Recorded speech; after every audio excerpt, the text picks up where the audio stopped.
8 de la mañana de este lunes comienza una nueva semana acá en Agenda Económica AM. Soy Nicolás Pauti y los voy a acompañar durante toda esta semana en este horario y también en la edición PM.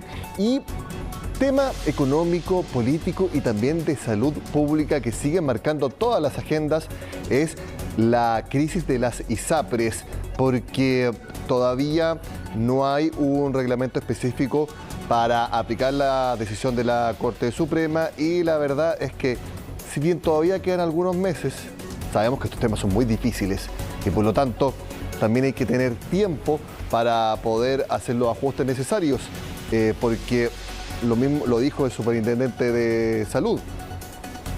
El gobierno no quiere que caigan las ISAPRES porque eso sería una locura y él no está loco. Esas fueron las palabras de Víctor Torres. Sin embargo, el tema está ahí y está algo estancado, tal como lo muestra la nota de Belén Vázquez. Podría convertirse en un nuevo Transantiago, según el vaticinio de algunos alcaldes que creen que el gobierno no está teniendo en cuenta los riesgos que ello acarrea. La crisis del sistema privado de salud tiene en alerta a las autoridades que, si bien han adelantado que tomarán todas las medidas que sean necesarias, reconocen que el problema se torna urgente. No lo vamos a calificar. Creemos que lo que tenemos que concentrarnos hoy día es en las personas, sobre todo aquellos que tienen tratamientos graves y que están muy preocupados. También he mencionado que nosotros como autoridad somos prudentes y responsables y vamos a velar por la estabilidad del sistema completo, que nosotros entendemos que necesitamos a los prestadores privados junto con los prestadores públicos trabajando en conjunto para dar cuenta de las necesidades de salud de la población. Yo he tenido 2 reuniones ya con la Asociación de Clínicas, se estableció una mesa de trabajo con FONASA. Y es que a las advertencias de quiebra por parte de las ISAPRES, que deben dar cumplimiento al fallo de la Corte Suprema, ahora se suman las clínicas de Chile, quienes a través de una carta al presidente Boric piden medidas de apoyo. De lo contrario, dicen, podría haber un colapso en el sistema de financiamiento privado. Caminamos con 2 piernas, una FONASA y otra el mundo ISAPRE. Y lo que pasa hoy día es que el trastabilleo que se puede generar por un colapso de un sistema de financiamiento, que es el privado, puede hacer colapsar el sistema, nos puede hacer caer a varias clínicas, sobre todo las clínicas más pequeñas de regiones, entre otras cosas, y eso en la práctica es un problema gravísimo que afecta a la salud pública de todos los chilenos. Esperamos que poder contar a la brevedad posible con información general respecto de cómo se va a enfrentar este problema, cómo se va a solucionar, para darle tranquilidad tanto a los actores y especialmente a los afiliados y a las personas que requieren atención de salud. Los prestadores privados sostienen que la afectación se daría no solo en las clínicas, sino también en el sistema público. Según sus estimaciones, de los casi 10 millones de pacientes que se atienden en dichos recintos, el 52% corresponde a afiliados FONASA. Para su óptima operación, requieren de 2 fuentes de financiamiento y solo en el caso de las ISAPRES se les adeudan 570.000 millones de pesos, con algunos pagos que tienen atrasos de 150 días. Por lo mismo, clínicas como Indisa han comunicado a los afiliados de Cruz Blanca que los reembolsos deben hacerse post-atención y según la asociación serían varias más las que estarían evaluando esa medida, aunque a una escala menor. La verdad que todavía son señales aisladas en general, todavía, porque ciertamente si uno suma la cantidad de convenios multiplicado por la cantidad de clínicas que hay, son 300 y tantos convenios, ¿no? Y hay 3 o 4 que están en discusión hoy día. No es algo que nosotros queremos hacer, ciertamente. Cuando tenemos esa cantidad de plata puesta ahí en esa, nos complica enormemente. Esta crisis también preocupa al Colegio Médico, que se ha plegado al llamado a las autoridades para alcanzar una solución, aunque no le quita responsabilidad a las ISAPRES, toda vez que dicen parte de su modelo fracasó al guiarse por factores de riesgos. Ya aquí las ISAPRES efectivamente tienen un modelo de negocio que se sabía hace muchísimos años, que era un negocio económicamente inviable y un modelo que es socialmente inviable. El problema es que esta crisis de la ISAPRES puede arrastrar a los prestadores privados por el no pago de las deudas que tienen estas hacia con las clínicas y eso generalmente generar un problema muchísimo mayor a nivel de todo el sistema de salud. Pero además del financiero, el Colegio Médico manifestó su preocupación por el riesgo que reviste para aquellos pacientes con tratamientos vitales no poder darle continuidad, lo que haría aumentar las cifras de mortalidad. Hay evidente y muchísima evidencia respecto de que eso eventualmente incluso pudiera aumentar la mortalidad de cierto grupo de pacientes por la demora de atención y por la dificultad de atención y por la disminución en el acceso. La superintendencia se comprometió a dictar a la brevedad el mecanismo para aplicar el fallo de la Corte Suprema, el mismo que, según las ISAPRES, les ha dado el inicio de año más difícil de su historia. De hecho, en una entrevista el fin de semana, la alcaldesa de Providencia, Evelyn Matei, da un punto que igual tiene lógica, que las ISAPRES, según la alcaldesa, ya están quebradas. ¿Por qué? Porque si tienen que pagarle 570.000 millones de pesos a las clínicas, y lo que dice el fallo de la Corte Suprema es que no pueden cobrar más, sino que tienen que cobrar menos por sus servicios de seguro de salud, ¿cómo van a cubrir esa diferencia si tienen que cobrar menos de lo que ya están cobrando? Muy complicado el tema, y fue precisamente lo que habló ayer el presidente de la Asociación de Clínicas acá en Tolerancia Cero. Veamos algunos de los mensajes. Pero cuando parte la pandemia se produce un congelamiento de los precios. El hecho de que los precios se hayan congelado y que recién el año 2022, a mediados del 2022, se permitiera esta adecuación de precios, el asegurador privado ha acumulado pérdidas por 270.000 millones de pesos, y esas pérdidas son las que hoy día, en la medida que no exista o en la medida que no se implemente de una cierta forma el último fallo de la Corte Suprema, haría que las pérdidas sean permanentes. Hay una amenaza permanente de que el sistema va a colapsar, y en el caso que el sistema colapse se van a producir una serie de consecuencias, ¿ya? Y esas consecuencias tienen relación con los pacientes que hoy día son beneficiarios del seguro privado y tiene consecuencias con los pacientes del sistema público. ¿Podría cuantificarnos esas consecuencias en el caso de que...? Aquí hay 3,3 millones de personas que hoy día son parte de un ISAPRE. Hoy día el sistema asegurador tiene un problema estructural. Si ese problema estructural se mantiene en el tiempo, tenemos un problema sistémico. ¿Quién cae primero, quién cae segundo? Da lo mismo. El problema es que hay 3,3 millones de personas que van a pasar al sistema público, y ese sistema público hoy día está absolutamente colapsado, rebalsado. Y ese es el problema de fondo. Hoy día, ¿qué es lo que necesitarían las clínicas? ¿Qué le piden en concreto para que los que están escuchando entiendan? ¿Qué le piden ustedes al gobierno? Certeza, que se termine, reglas claras. Nosotros hemos postulado y lo hemos dicho insistentemente, nosotros no defendemos corporativamente a las ISAPRES. Nosotros lo que estamos pidiendo para que el sistema funcione es un sistema de aseguramiento sustentable en el tiempo. Nos gusta un sistema mixto porque creemos en la libertad de elección, porque eso es lo que la gente quiere, eso es lo que la gente pide. Bueno, y algo que toda la gente quiere es que los créditos hipotecarios tengan tasas de interés menores de las que hay actualmente. Bueno, es parte de lo que busca el proyecto de garantía estatal de hasta 10% para créditos hipotecarios, un proyecto de ley que comienza a discutirse hoy. Y el proyecto tiene dos objetivos. Uno, facilitar los créditos para las familias que requieren apoyo para los créditos ante el cambio en las tasas de interés y ante el cambio en las condiciones del pie de los créditos. Y eso por la vía tanto de lo que tiene que ver con la garantía del 10%, pero también la garantía ante eventuales remates. Ambas tienen un efecto de asegurar tasas inferiores y darle más facilidades a las personas que compran vivienda para adquirir, los sectores medios que compran hasta 4.500 OF. Y la otra parte del proyecto tiene que ver con los productores. Este proyecto de ley que se está presentando va en la dirección correcta de una alianza público-privada en donde se está enfocando los esfuerzos en la reactivación del país, en la inversión y sobre todo en la clase media, otorgándole a la clase media un apoyo para la compra de sus viviendas, y por eso creemos que va en la dirección correcta que estamos buscando. Es una propuesta que va en apoyo a las personas para la compra de la vivienda, pero además también va en apoyo a las empresas para que justamente puedan tener caja para seguir su proceso de inversión y reactivación de la economía, que es lo que estamos buscando como país. En unos minutos más el Banco Central va a publicar el último dato de tasas de interés promedio del sistema hipotecario de nuestro país, así que se los vamos a contar cuál es el interés promedio en estos momentos en nuestro país. Se lo contamos en la edición PM de Agenda Económica.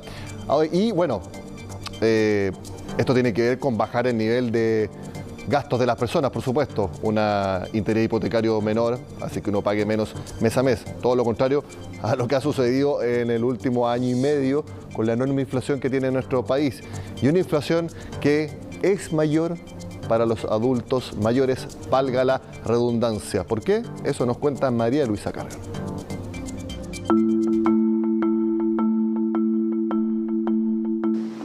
son claros. En 1992 las personas mayores equivalían a menos del 10% de la población general. Esa cifra subió a poco más del 18% en 2022. Y atención, porque de aquí a 2050 podrían ser cerca de 1/3 del total de los habitantes en nuestro país. De allí la importancia entonces de poner atención a este grupo etario que ha ido aumentando progresivamente en las últimas décadas y que además es uno o quizás el más golpeado por la inflación en 2022.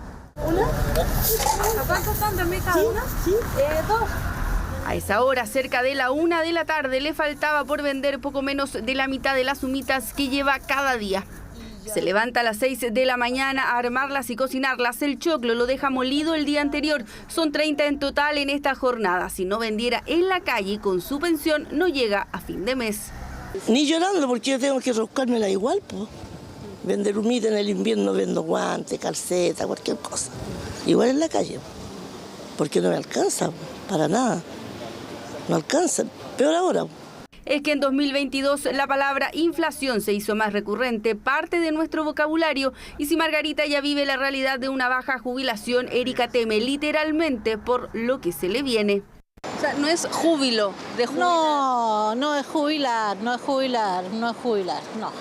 eso es mentira. Uno no se va a descansar, se va a estresar más. Porque yo ya estoy pensando en qué es lo que tengo que hacer para poder empezar a ganar más. Es que jubilará a partir de febrero con menos de 200.000 pesos al mes. Trabajó 29 años como administrativa en un CESFAM de La Cisterna. No descarta ninguna alternativa porque descansar, estar en su casa no es una opción para ella. Ver en qué puedo, no sé, cuidar niños, hacer aseo. O sea, me cambia la vida totalmente.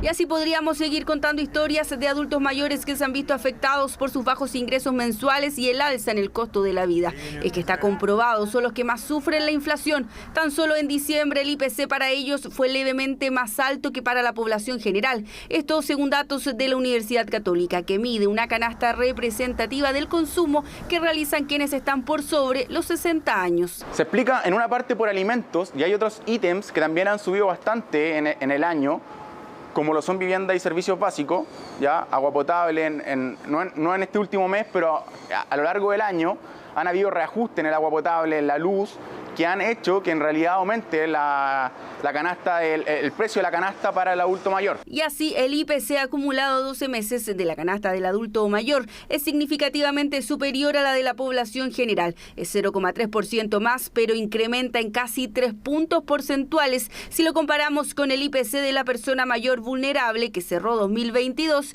con una variación anual de un 15,7%. En primer lugar, tienen menores herramientas para poder diversificar, por ejemplo, sus compras y sus posibilidades de inversión, además de contar con un menor ingreso debido a sus pensiones. Menor ingreso que usualmente es fijo y que se devaluó un 3% en 2022 si se compara con una persona promedio, es decir, un adulto mayor perdió más poder adquisitivo en el último año. Este impacto, este aumento del IPC sin duda va a producir ciertos niveles de reorganización a través de este monto que ya es fijo, el cual se va a ver disminuido en tanto a privilegiar en qué gastar el monto de dinero mensual. Y así lo señalan quienes nos dicen han debido hacer malabares para llegar a fin de mes, sobre todo en el ítem alimentos, que es el que más incide en el IPC de la persona mayor y el que más ha aumentado en el último año. Tan solo esta canasta tiene una variación acumulada de más de un 24%. Entonces uno, ¿qué es lo que hace? Va a los supermercados, un poco más barato, y aprovecha de comprar para tener para el mes. Por ejemplo, el aceite está tan caro. Se compran 5 litros de aceite, yo tengo para cuánto hoy. Busca la oferta. Justamente. Si no alcanzan, hay que hacerlo alcanzar. ¿De dónde se va a sacar las plata? Hay que saber ver cómo comprar las cosas, no llegar y comprar todo de un viaje, porque si no ahí se le va todo, y después no queda sin nada.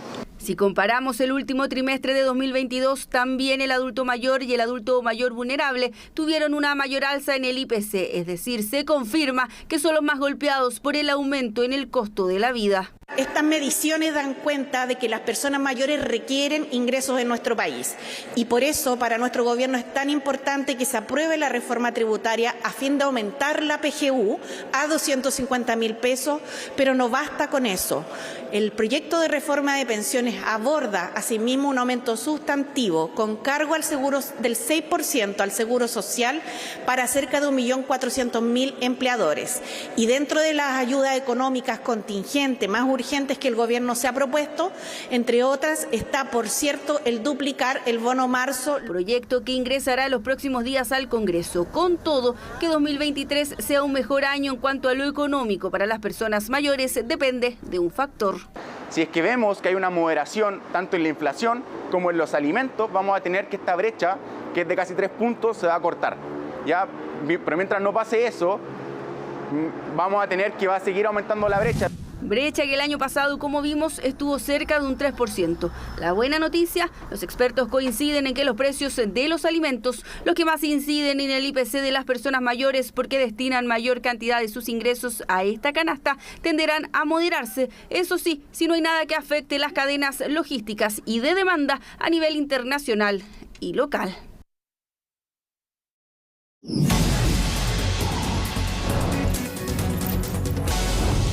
La semana pasada el Banco Central informó que las publicaciones de empleo online cayeron 44% en diciembre respecto al mismo mes de 2021.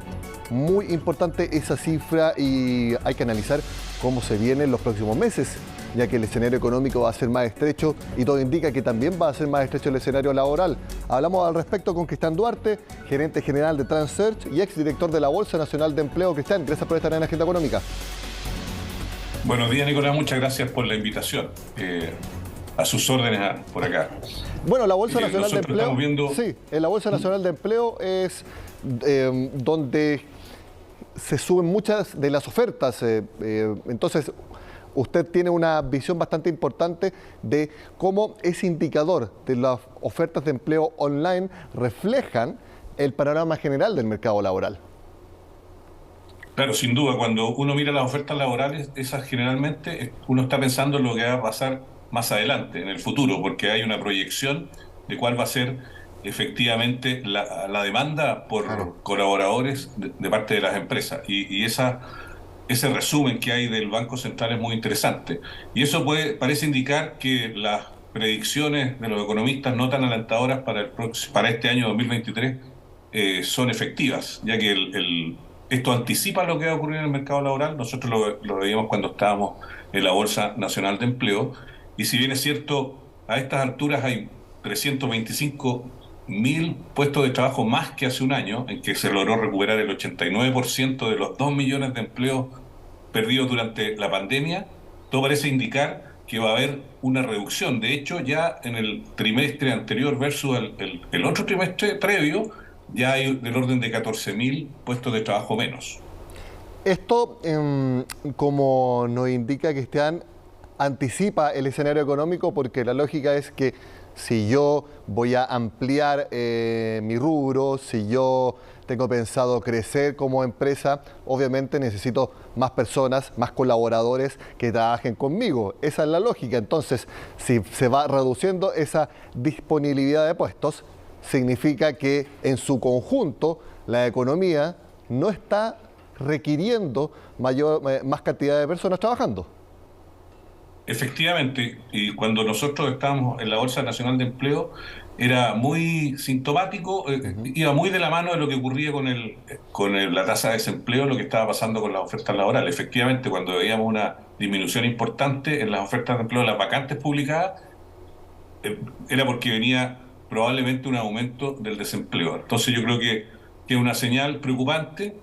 Por otro lado, se compensa eso con el aumento de las ofertas de temporada, por el verano, por la época de vacaciones, pero de todas maneras lo más probable es que haya un aumento de la tasa de desempleo, que se pierdan más puestos de trabajo durante el primer y segundo trimestre de este año. Ahora, en el informe del Banco Central o también las ofertas que hay en la Bolsa Nacional de Empleo, uno puede pensar que son tipos de trabajos que son permanentes o, como usted menciona, Cristian, que se han visto compensados por empleo estacional, que sabemos que siempre en el verano sube la oferta de empleo, pero estacional. ¿Es ese tipo de trabajo el que generalmente se publica de manera online, algo más estacional? Yo diría que hay algunos portales que tienen mayor especialidad en determinadas actividades. La Bolsa Nacional de Empleo y algunos otros portales, la mayoría de los cargos son de nivel operativo, administrativo, son cargos no profesionales o ejecutivos, y es ahí donde es mayor aún la disminución, bordea el 60%. Entonces esos cargos de las personas que tienen un ingreso menor, que son más vulnerables, están disminuyendo más que los cargos de nivel ejecutivo o de jefatura. Por eso es más preocupante y es importante lo que se ha anunciado de que van a haber subsidios al empleo en los próximos meses. Esa es más o menos la realidad. Y hay otras razones también que explican, a lo mejor parte del desempleo tiene que ver con el cambio que ha sufrido la economía. Hay actividades que van a ir disminuyendo, desapareciendo debido a la revolución digital. Hay un fenómeno que no se explica mucho y que es difícil de definir todavía porque no hay tanta información. Me acuerdo que en plena pandemia o al finales de la pandemia había una demanda insatisfecha, por ejemplo, para el sector agrícola y en sectores de la construcción, cuando estaban muy activos esos sectores. Había temas de desempleo, pero no habían las personas que las empresas o los sectores estaban buscando. Entonces también hay que hacer un doble clic ahí a ver qué está pasando con las personas, sus habilidades digitales, su capacitación para enfrentar esta economía renovada, distinta a la que teníamos antes de la pandemia. Exacto, nosotros mismos en CNN Chile fuimos a Las Vegas a un seminario internacional de Amazon Web Services donde se pudo constatar que esta brecha, déficit de trabajadores en digitalización, etcétera, está creciendo, pero no solamente algo local, sino que es algo mundial. No digo que sea un consuelo, sino que es un fenómeno que está creciendo todavía. Y usted menciona agrícola, construcción, pero el fenómeno de la digitalización también ahí hay un déficit y que muchas veces se habla de que con los nuevos procesos, sí, a veces se requieren menos trabajadores para realizar las mismas funciones, pero eso también es una oportunidad para otro tipo de puestos. Y uno también se pregunta si eso es una frase media para el bronce o realmente se puede dar ese cambio. No, yo creo que no es una frase para el bronce y lo que recomiendan algunos expertos es que uno esté mirando la actividad que realiza y tenga presente que esa actividad de una u otra forma va a tener algún cambio disruptivo por ahí cerca. En toda actividad, en toda profesión, hay un Uber dando vuelta que va a venir a cambiarlo todo y por lo tanto es importante que estemos preparados. No sabemos siempre de dónde viene el cambio, ese cambio tan importante, pero sí sabemos que va a venir y por lo tanto es relevante y esencial que las personas se preocupen de estar preparadas para esa nueva realidad. Una persona que no, puede ser que esté buscando empleo o que haya perdido uno recientemente y pueda asimilar de la mejor manera lo que estábamos hablando recién. ¿Cuál podría ser el siguiente paso?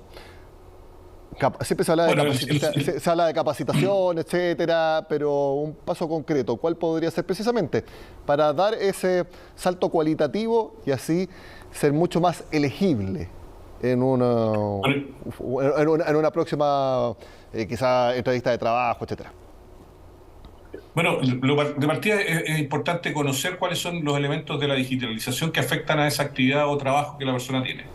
Y en segundo lugar, identificar oportunidades de preparación gratuitas. Hay muchas oportunidades gratuitas en Internet. También el CENSE cada cierto tiempo lanza campañas de formación y capacitación en temas digitales que a mí me llamaba la atención que no eran ocupadas todas las vacantes en una época.